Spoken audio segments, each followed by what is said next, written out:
So dope.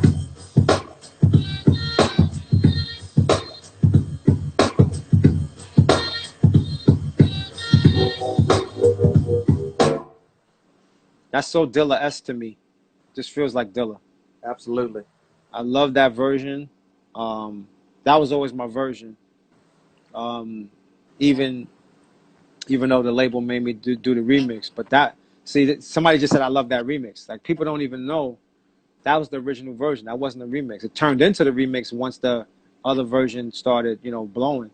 They made okay, we're gonna make that the remix, but that's the original version of that joint, which I love. He even had like the little Dr. Dre synthesizer in the chorus too, which was just a dope piece of production by my man Louis Fat Cat. Can you give us the best memories overall of creating this album?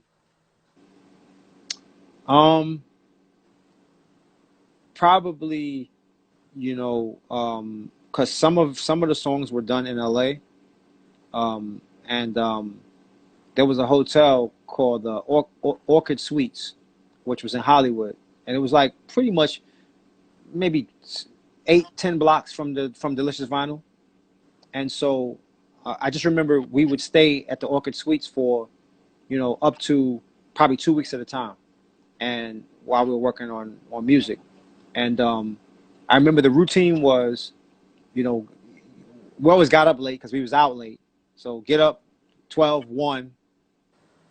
Go to Roscoe's, catch a cab or get a ride to Roscoe's. Go to Roscoe's, eat chicken and waffles, get sleepy, go back to the room, take a nap. I had to take a nap after Roscoe's. I don't know what they put in that food, but it puts you out.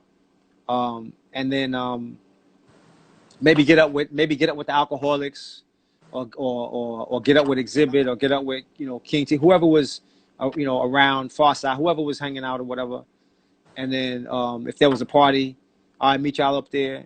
But at some point we would go to the studio, record what we needed to record, and it was just a fun time living out of the Orchid Suites, because that hotel had full kitchen, separate bedroom, separate living room, and it just made you felt like you were in an apartment. Like, yo, I'm chilling, I'm up here chilling. Come through. Right. Inviting people out. I had little parties and stuff, but probably the fondest memories was just that downtime, really. Not even the actual music making, but the downtime.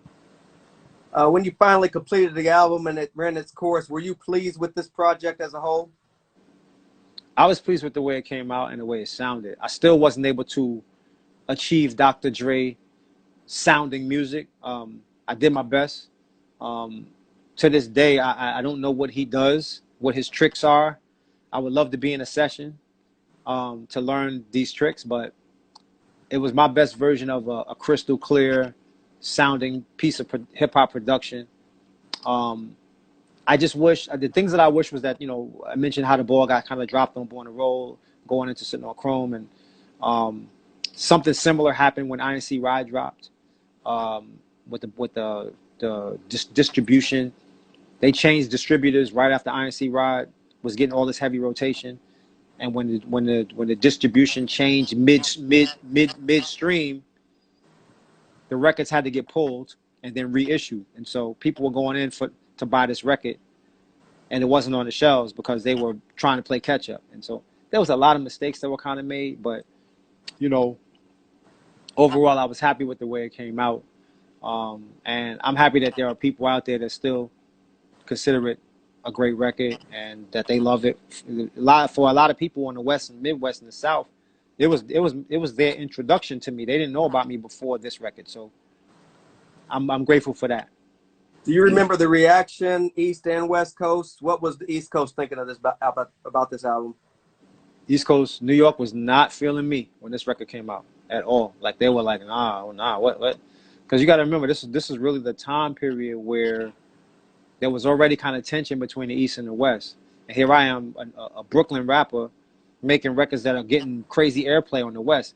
And it was almost as though, and I shot videos there too. So I shot Born to Roll there, I shot INC Ride there. And, the perception in New York was that I picked a side. Oh, you with them now. Like I was running to people downtown Brooklyn. Yo, how long you gonna be out here? I'm like, I live out here. I'm talking about. No, I thought you moved out west. I said, nah, I didn't. I'm signed to a label out there, but I never moved out there. But that was definitely the sentiment was like, you picked a side. You with them. You not with us. You with them. And it's unfortunate because there was definitely an opportunity for us to really, you know, be together on stuff instead of being against each other. And that was kind of the reason why I had the skit and the whole concept with my cousin from LA coming to New York to hang out, to show the differences between the cultures, but at the same time that we were still able to hang with each other, be cool with each other, have a good time with each other, laugh with each other. But you know, that message kind of got missed with a lot of people, and people just picked a side anyway. Now, obviously, you know, we know what happened when things got worse and worse. We know what happened. Was there anything that was missing from the album? Maybe a rapper that you wanted on the album, maybe a producer. Is there anything that got left off that we may not know about? Yeah, there's 3 songs that didn't make the album. There's 3 songs that didn't make the album. They were joints that the album was just too long. Delicious was like, yo, this album is it's gonna be a 2 hour. You know, it's too long. Hour and 15, and nothing. That's enough. Like, I think the album with those extra 3 songs was pushing. It was pushing 1 hour and 45, and they were like, "This is way too long. You can't use all these songs." So there's like there's 3 joints that didn't make the album. Good records, but I had to pick and choose. You know, that was probably the first record I ever made that where joints didn't get put on the album. Would those songs see the light of day, or have they already seen the light of day? I'm trying to think, because I've done a bunch of different little deals with different labels for unreleased stuff. I don't know. I think one of them might have came out.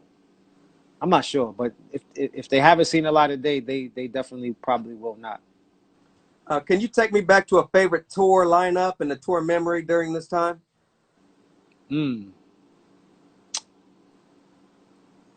I remember. I don't recall specifically a tour lineup, but I do remember. Far Side was those were my label mates, and we were both doing a lot of shows in LA during that time, and I remember we were on like a little promo tour together as well. So we had started this thing we called the Sticker Wars, and you can ask the Far Side about it, but basically it started off with we saw their van, and we put one of my stickers on their like windshield or something like that. And they were like, okay. And then the next time they saw our vehicle, they put stickers on the hubcaps. And then the next time we saw their vehicle, we put something on it. So we kind of were playing this game during that time. And then they had a show in LA. I remember this particular night, and we knew where their van was parked.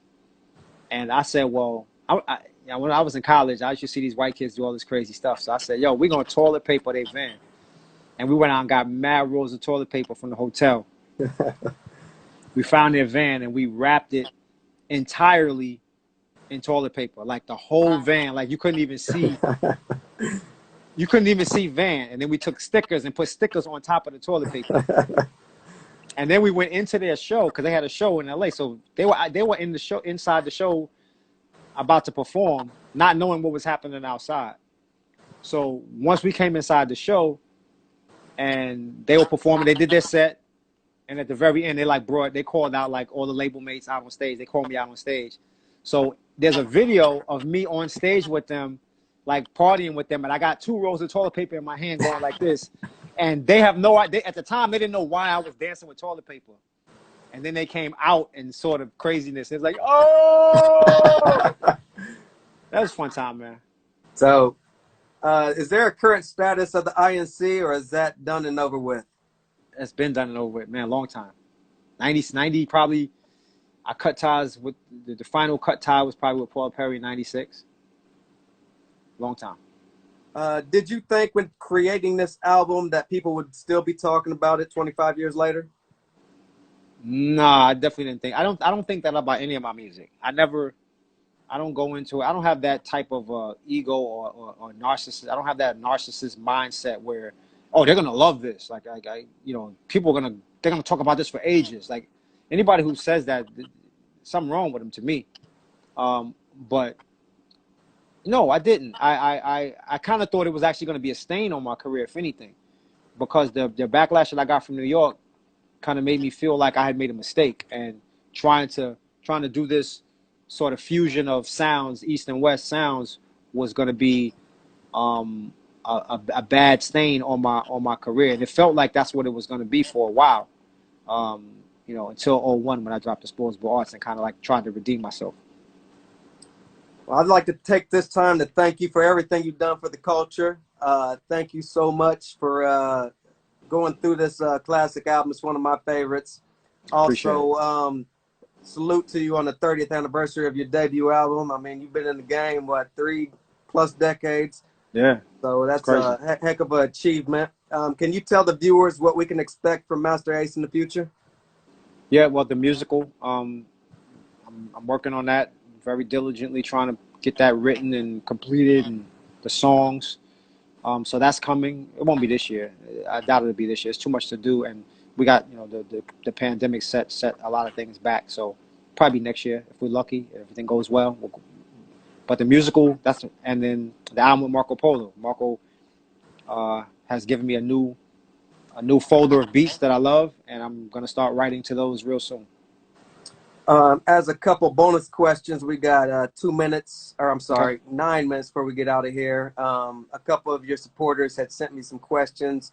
Briefly, can you tell us how you got on the symphony and why were you first? That's from the Fan of Hip Hop.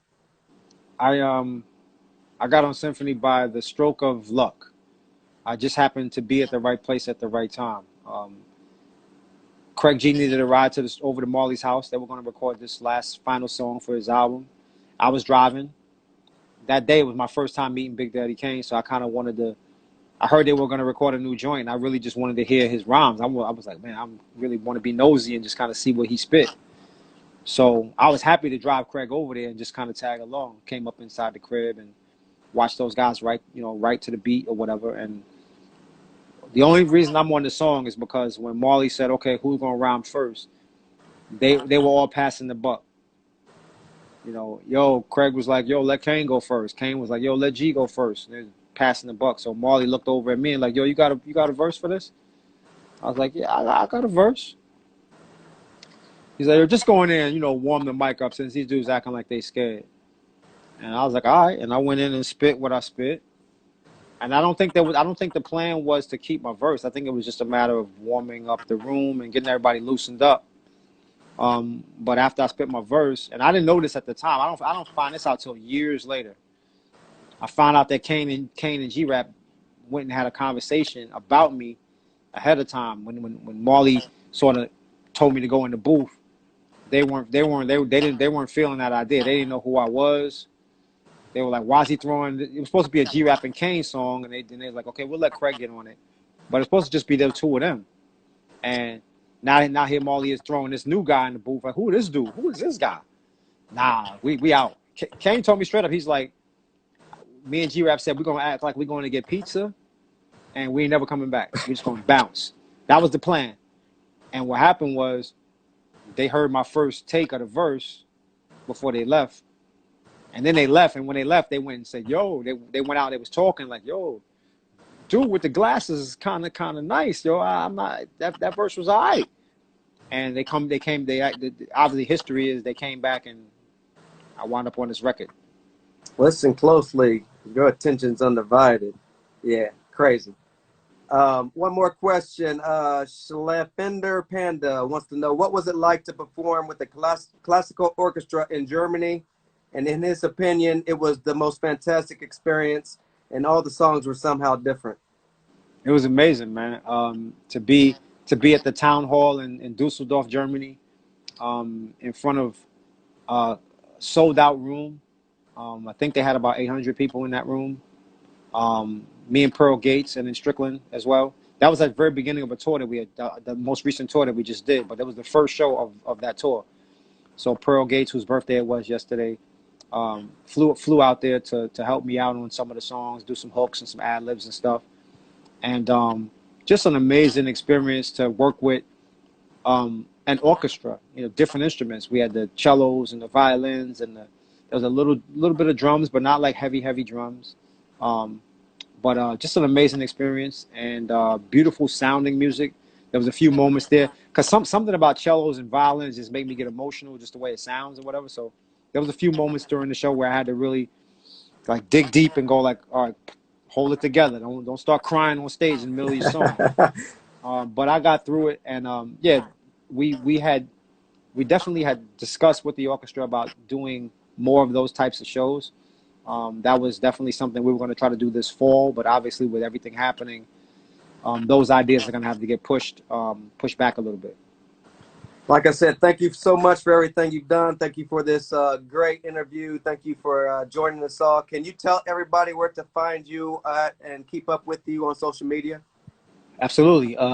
At Master Ace Picks on IG, PICS, at Master Ace on Twitter, and my Facebook is Master Ace Official, my fan page. So any of those places, I'm reachable. I respond. It's me responding. It's not some intern. It's me. And yeah, reach out. This has been episode 73. That is the legend, Master Ace. I am the journalist Sin-seer. Tomorrow we have Finsta, and Bundy. Thank you so much, My Master guys. Ace. Shout to And Finsta and stay Bundy. safe during these times. We appreciate you. Thank you, man. All right. Salute. Peace.